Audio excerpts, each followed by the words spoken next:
अस्सलाम वालेकुम। बाबा जी अशफाक अपनी जिंदगी का एक वाकया सुनाते हैं कि मेरी एक कोलीग जापानी लड़की थी जिसका नाम था मीमा।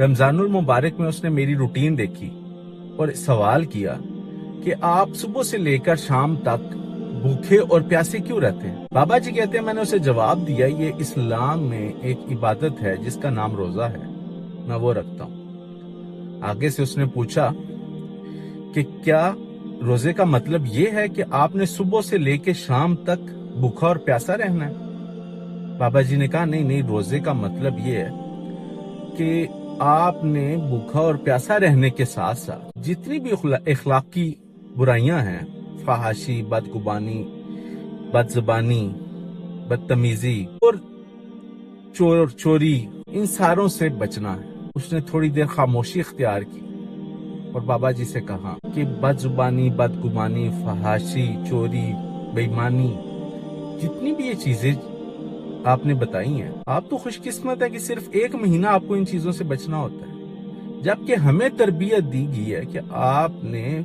पूरा साल इन चीजों से दूर रहना है। इस जवाब को सुनने के बाद बाबा जी खामोश हो गए। और यही एक अलमिया है हम सब का कि रमजानुल मुबारक आता है तो हम हर तरह की बुराई से बचते हैं। जूं ही ये खत्म होता है तो हम दोबारा अपने आप को उसी रूटीन पे ले जाते हैं। हम बदजुबानी भी करते हैं, हम बदगुमानी भी करते हैं, हम बेईमानियां भी करते हैं, हम चोरियां भी करते हैं, हम हसद भी करना शुरू करते हैं। मेरे भाई, लॉ ऑफ नेचर है, जो बोओगे वही काटो। अगर हम इन सारी इखलाकी बुराइयों में रहते हुए ये सोचेंगे कि इस मुल्क पे अच्छे हुक्मरान आ जाए, ऐसा नहीं है। जब आप बोओगे गंदम का बीज तो आपको चावल नहीं मिलने वाला। अगर हम एज ए अवाम इन इखलाकी चीजों पे बेहतर नहीं होंगे तो अल्लाह ताला कभी भी हम पे अच्छे हुक्मरान नहीं भेजने वाले। और यही इस महीने